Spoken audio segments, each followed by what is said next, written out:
Et donc, je disais, cette troisième édition est exceptionnelle dans toutes ses modalités, à la fois par l'opportunité politique et bien entendu diplomatique, et aussi par, si vous voulez, la valeur intrinsèque des personnalités, des experts et des, j'allais dire, du public qui assiste et qui participe.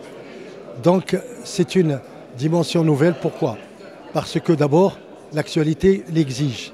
L'actualité s'inscrit dans la perspective tracée par Sa Majesté le Roi, qui est évidemment celle de mieux organiser, les opportunités sur cette dimension continentale et intercontinentale de la valorisation du patrimoine maritime marocain. Et évidemment, le Maroc est adossé sur deux océans, deux mers, la Méditerranée qui est un petit peu notre mer nourricière, et l'Atlantique qui est la porte d'ouverture sur l'Amérique latine et l'Amérique du Sud.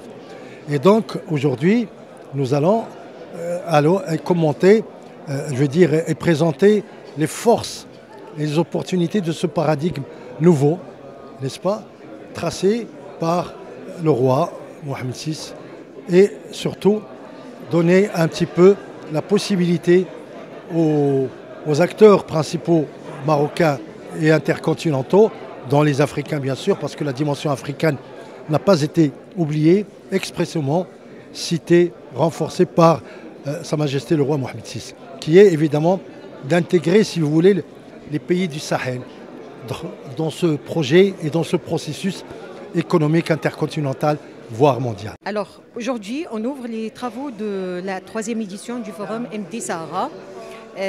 Exceptionnellement cette année à Rabat, après deux éditions réussies qui ont eu lieu à Dakhla. Pour cette année, on a choisi comme thématique la façade atlantique 2030, une vision royale pour une ère de connexion et de prospérité transatlantique. Nous ambitionnons par ces thématiques s'aligner sur les orientations de Sa Majesté le Roi, que Dieu l'assiste, puisqu'il a lancé l'initiative atlantique lors du 48e anniversaire de la Marche verte.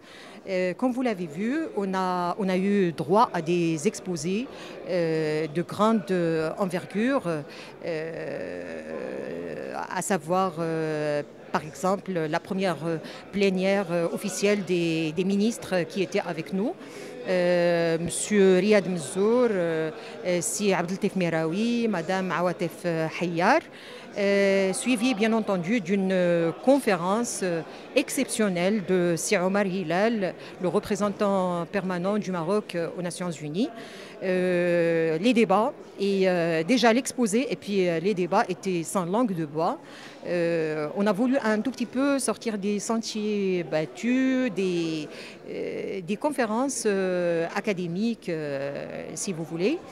Là, les panélistes et les conférenciers se sont penchés sur les défis, sur les perspectives aussi de la façade atlantique, de l'ouverture de cette façade aux pays du Sahel.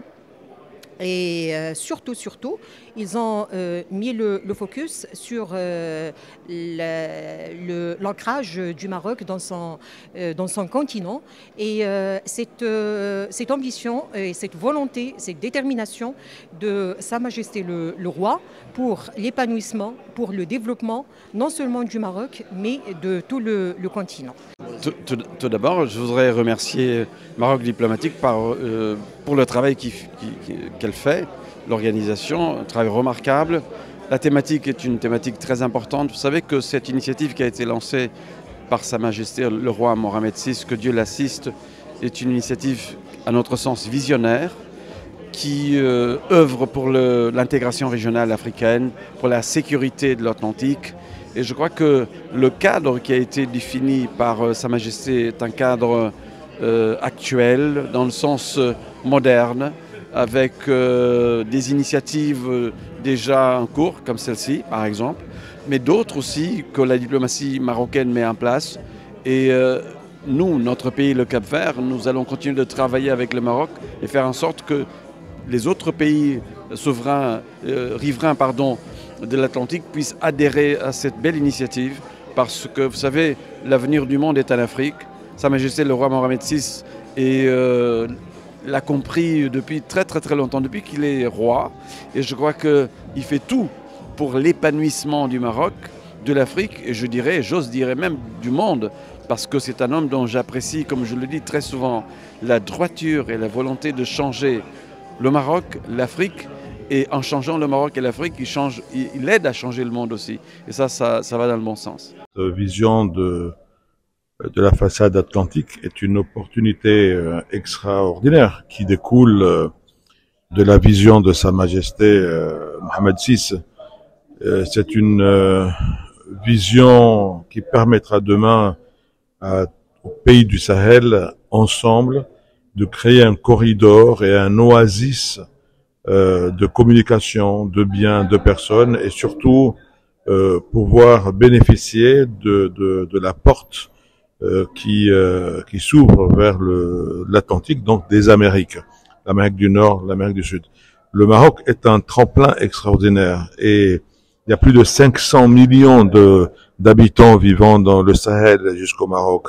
Et il faut savoir que le Maroc peut être cette passerelle entre l'Afrique, les États-Unis, et je rappelle, le Maroc est le seul pays à avoir des accords de libre-échange avec les États-Unis. Donc c'est un plus pour cet espace de consommation, combiné aussi au gazoduc, le projet gazoduc entre le Maroc jusqu'au Nigeria. Je crois que ça va permettre d'impulser une dynamique industrielle, puisqu'ils vont pouvoir tous ces pays s'appuyer sur l'énergie qui sera exportée, et il y aura un corridor de tissus industriels qui va créer de la richesse en Afrique. Nous en avons grandement besoin, et forcément ça va contribuer à l'enrichissement des nations et à l'évolution de cette partie de l'Afrique qui va entraîner toute l'Afrique entière.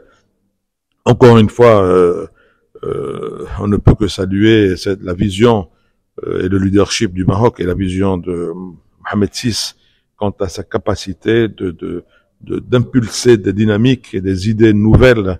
Et on ne peut qu'être fier pour nous, Africains, d'avoir un homme, un souverain aujourd'hui qui redynamise et qui crée les conditions de l'émergence d'une économie capable de créer de richesses. Aujourd'hui, malheureusement, nous recelons toutes les potentialités. Nous avons les ressources humaines, une démographie forte.